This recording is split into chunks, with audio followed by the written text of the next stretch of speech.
ചോദിക്കുന്നത് മുഴുവനും അല്ല തരാനുള്ള കാരണക്കാരനാകണേ എന്ന അർത്ഥത്തിലാണ്. അത് ഏത് കാര്യവും ചോദിക്കുന്നത് വിരോധവും ഇല്ല. സൃഷ്ടികളോട് ചോദിക്കുന്നത് മുഴുവനും അല്ല തരാനുള്ള കാരണക്കാരനാകണേ എന്ന അർത്ഥത്തിലാണ്. അത് ഏത് കാര്യവും ചോദിക്കുന്നത് വിരോധവും ഇല്ല. അല്ല വിരോധിച്ചവരോട് ചോദിക്കരുതെന്ന് മാത്രമേ ഉള്ളൂ. അല്ലാഹുവിനോട് ചോദിക്കുന്നത് എന്തും നമുക്ക് സൃഷ്ടികളോടും ചോദിക്കാം. പാപമോചനത്തിന് തേടാം, അതുപോലെ തന്നെ ഹിദായത്തിന് വേണ്ടി തേടാം, നരകശിക്ഷയിൽ നിന്ന് രക്ഷ തേടാൻ വേണ്ടി തേടാം. അങ്ങനെ എന്തെല്ലാം കാര്യങ്ങൾ മുസ്ലിമീങ്ങൾ അല്ലാഹുവിനോട് ചോദിക്കുന്നുണ്ടോ സർവ്വ കാര്യങ്ങളും മഹാന്മാരോടും സൃഷ്ടികളോടും ചോദിക്കാം. എന്തേ വ്യത്യാസമുള്ളൂ? അല്ല തരുമ്പോ അല്ല അത് സൃഷ്ടിച്ച് തരുന്നതാണ്, മറ്റുള്ളവർ തരുന്നത് അല്ല കൊടുത്ത കഴിവ് കൊണ്ടാണ്, അല്ലെങ്കിൽ അവർ കാരണക്കാരാവുകയാണ്. ഇങ്ങനെയൊക്കെ വിശദീകരിച്ചു കഴിഞ്ഞു. ഇവിടെ ആ സന്ദർഭത്തിൽ ഈ ഉള്ളവൻ ചോദിച്ചു. അന്ന് ഞാൻ ചോദിക്കുകയുണ്ടായി, ഇങ്ങനെ എന്തും ചോദിക്കാമെങ്കിൽ നിങ്ങൾ ശരിക്ക് ശ്രദ്ധിക്കണം കേട്ടോ. ഞാൻ അന്ന് ചോദിച്ച വാചകം നിങ്ങളുടെ മനസ്സിലുണ്ടാകുമല്ലോ. നിങ്ങളുടെ ഓർമ്മ പുതുക്കാൻ വേണ്ടി ഞാൻ തന്നെ ഒന്ന് കേൾപ്പിക്കട്ടെ. എന്തും ചോദിക്കാമെങ്കിൽ നമുക്ക് നാം അല്ലാഹുവോട് ചോദിക്കാറില്ലേ? റബ്ബനാ ആതിനാ ഫിദ്ദുനിയാ ഹസനതൻ വഫിൽ ആഖിറതി ഹസനതൻ വഖിനാ അദാബന്നാർ. അല്ലാഹുവേ, ഞങ്ങളുടെ റബ്ബേ, ഞങ്ങൾക്ക് നീ ദുനിയാവിൽ നല്ലത് തരണം, ആഖിറത്തിലും നീ ഞങ്ങൾക്ക് നല്ലത് തരണം, നരകശിക്ഷയിൽ നിന്ന് നീ ഞങ്ങളെ കാത്തുകൊള്ളണേ എന്നിങ്ങനെ അള്ളാനെ വിളിച്ചുകൊണ്ട് ലോക മുസ്ലിമീങ്ങൾ ഖുർആൻ ഓതാറില്ലേ എന്നല്ല. ലോക മുസ്ലിമീങ്ങൾ ഖുർആനിലെ ആയത്ത് ആ ഖുർആൻ ഓതാറില്ലേ എന്നല്ല ചോദിക്കുന്നത്. ലോക മുസ്ലിമീങ്ങൾ ദുആ ചെയ്യാറില്ലേ? ഇതേ കാര്യം തന്നെ, ഇതേ ആയത്ത് തന്നെ എന്നല്ല, ഇതേ കാര്യം തന്നെ നമുക്ക് റബ്ബനാ ആതിനാ എന്ന സ്ഥലത്ത് അതങ്ങ് മാറ്റിയിട്ട് നമുക്ക് ആ സ്ഥലത്ത് നമുക്ക് മുഹീദ്ദീൻ ശൈഖിനോട് ഈ കാര്യം തന്നെ അങ്ങ് ചോദിക്കാമോ? ചോദ്യത്തിലെ മർമ്മം എന്താണെന്ന് എല്ലാവർക്കും അറിയാം.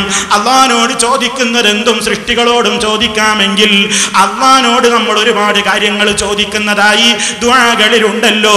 ആ സ്ഥാനത്തൊക്കെ റബ്ബനെ അങ്ങ് മാറ്റിയിട്ട് അവിടെ മുഹീദ്ദീൻ ശൈഖിനെ ആക്കിയിട്ട് ആ നിലക്ക് അവരോട് ചോദിക്കാമോ?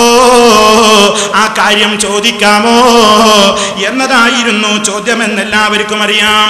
എന്നിട്ട് എന്ത് ചെയ്തു എന്നറിയോ? ഇയാള് തട്ടിപ്പിന്റെ കാര്യത്തിലെ വലിയ ഹെഡ് ഓഫീസ് ഡിപ്പാർട്ട്മെന്റിന്റെ പ്രിൻസിപ്പാൾ ആകാൻ പറ്റിയ ആളാണല്ലോ. അതുകൊണ്ട് മൂപ്പര് എന്ത് ചെയ്തു? വളരെ കൃത്യമായി ആ ചോദ്യം അങ്ങ് അട്ടിമറിച്ച് ആ ചോദ്യം എന്താക്കി എന്ന് കേട്ടോളൂ. ഇപ്പോഴും ആ ചോദ്യം എന്താക്കി കേട്ടോളൂ. മൗലവി ചോദിക്കുന്നത് പരിശുദ്ധ ഖുർആനുള്ള ഒരു ആയത്ത് റബ്ബന എന്നുള്ള സ്ഥലത്ത് മുഹീദ്ദീനാക്കി മാറ്റാവുന്നതാണ്. അത് എനിക്ക് അധികാരമില്ല, അള്ളാന്റെ ഖുർആൻ മാറ്റാണ് എന്ന് പറഞ്ഞു. എന്താ മനസ്സിലായത്?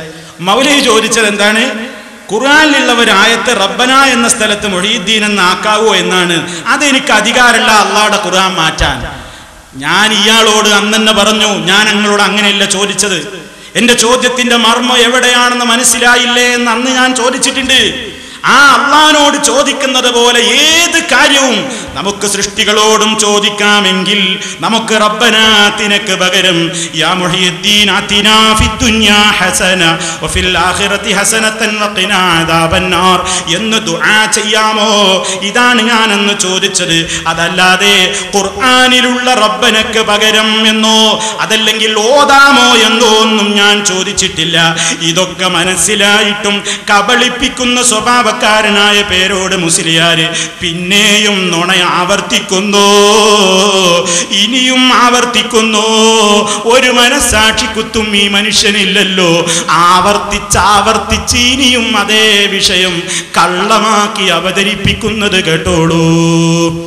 കേട്ടില്ലേ? റബ്ബനാക്ക് പകരം മുഹീദ്ദീൻ, അള്ളാഹ്ക്ക് പകരം മുഹീദ്ദീനാക്കാവോ? അള്ളാഹ്ക്ക് പകരം മുഹീദ്ദീനാവോ? ഖുർആൻ റബ്ബനാന്നുള്ളതിന് പകരം മുഹീദ്ദീനാക്കാൻ പറ്റുമോ? ഇയാളെ മർമാണല്ലോ ഇത്. കണ്ടില്ലേ നിങ്ങള്? ഇയാളൊരു കർമ്മാണല്ലോ ഇപ്പത്. എന്റെ മർമ്മം മാറ്റിയൊരു കർമ്മാണല്ലോ ഇപ്പൊ ഈ കാണുന്നത്. അങ്ങനെ കൃത്യമായി നുണ പറയാ.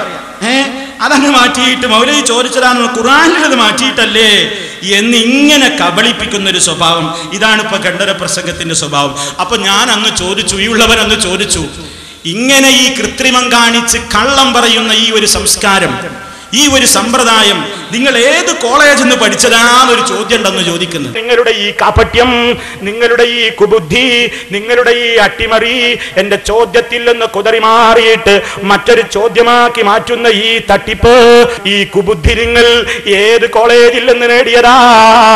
എവിടുത്തെ സംസ്കാരമാ? ഇതെവിടുത്തെ സംസ്കാരമാ? ഇതേത് കോളേജിൽ നിന്ന് പഠിച്ച സംസ്കാരമാ?